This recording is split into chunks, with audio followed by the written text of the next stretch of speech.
up the stage, got away in a breakaway in Gore and secured the win for the day for Subway Advantage. Folks, put your hands together for Joe Cooper.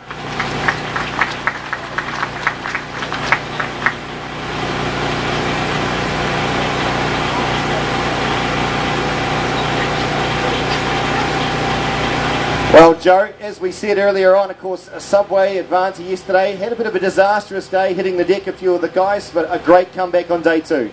Yeah, we're all a bit down, but yeah, we managed to put that behind us and just move on. And yeah, today was a good day to just get out there and try a few different things. And yeah, we had James in the early move and he came back, and then the fireworks started again, and another move went, and I managed to get in it, and yeah, all worked out alright. And the conditions, of course, are ideal for a bit of a bike ride, but it's probably not as hardy as what it typically is with those side winds and rain and things out there today. So did that play as a bit of an advantage for you out in front, or do you find that pretty much the peloton were keeping a close eye on things?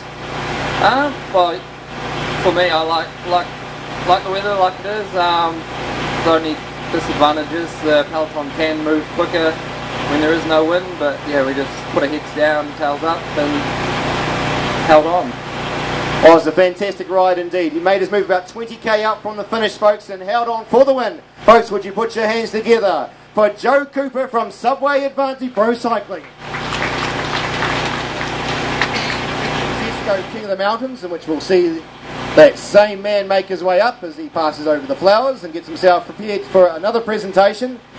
We have Mr. Brent Thompson, on behalf of Hydrolink Jesco, great sponsors here at the King of the Mountains for a number of years now. And folks, would you welcome back to the podium the man that took out the hill climbs along the day here to put himself at the top of the table in the Hydrolink Jesco King of the Mountains, Joe Cooper from Subway Advantage.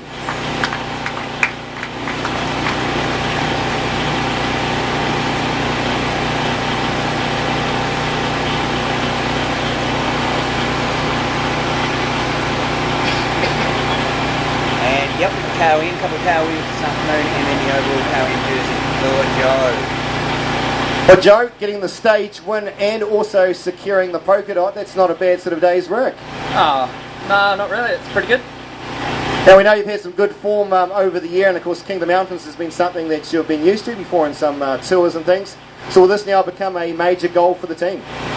Yeah, we'll have a talk about it tonight with the team and just see if that's the avenue we want to go down for the rest of the tour, or just, yeah, more lighting it up. Yeah. We had the advice, lighting it up. Okay, alright, Joe Cooper, folks, from Subway Advantage, your Hydrolink Jesco King of the Mountains.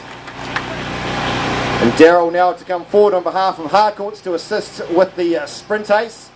A fantastic competition indeed, but a man that's just starting to put a bit of a stranglehold onto it into this second day. He was involved in a number of the sprints right at the very start of the day, as we saw him yesterday. Folks, would you welcome to the presentation arena from Pure Black Racing, Roman VanHooten.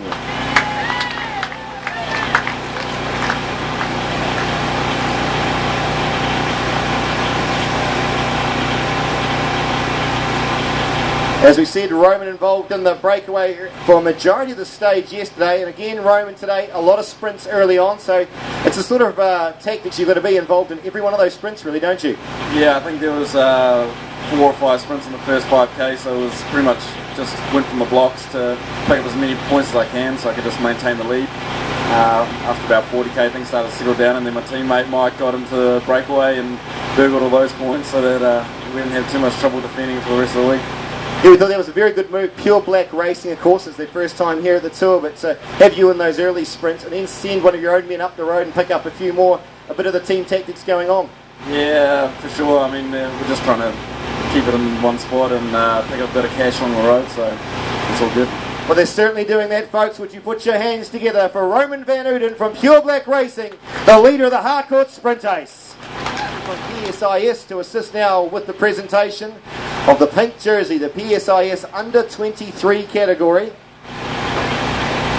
And the man that got this jersey yesterday on the big climb up to Bluff Hill, he holds on to it still. Daniel Barry of Benchmark Homes, folks.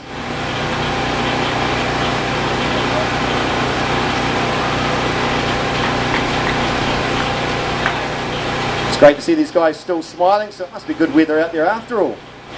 Enjoying the racing out there. Well, as we said, Daniel getting this pink jersey yesterday. We have talked about it before, of course, Daniel, knowing that it is a tough competition. Only a matter of seconds covering that top half dozen guys in the under-23s. Yeah, that's right. Matthew Marshall not too far behind. He beat me up the hill yesterday. But I've got a couple of teammates pretty close behind as well, so that's good for us. So a day in which you got to sit back in the main field there, though in saying it, there was a couple of young guys, Josh Atkins for example, getting away there towards the end. It must have got the team a bit stirred up. Yeah, well, it was good to have Josh up there. Obviously that's a strong position for the team and I didn't have to worry too much. But yeah, today we just had to be attentive, not too much work though. Well, we look forward to seeing you on the road tomorrow with two of the stages, of course. Folks, your leader of the PSIS, Daniel Berry of Benchmark Homes.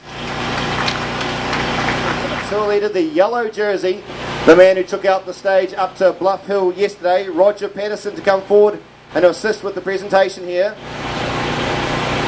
And that goes back onto the shoulders of Jeremy Yates from Share the Roads.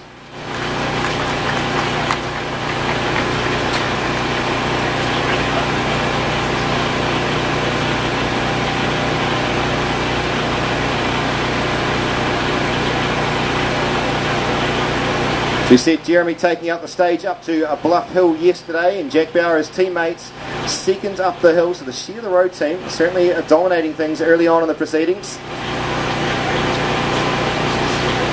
Well, Jeremy, another hard day's racing out there, but again, fine conditions, and things were well controlled back in the main peloton.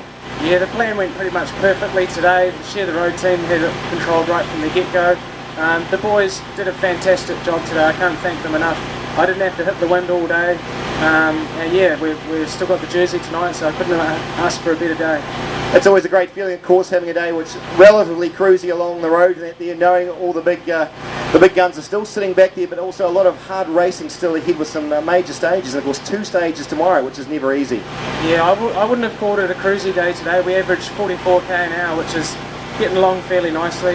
We're unfortunate to lose a teammate early on to a puncher. We're doing 60k an hour at the time, and it was really bad luck to lose Stretch at that piece of the race, but we still had good strength in the team and yeah, managed to keep it controlled. Well, the man in yellow, folks, going into the 3rd day of the PowerNet Tour of Southland. Would you put your hands together for Jeremy Yates from Share the Roads?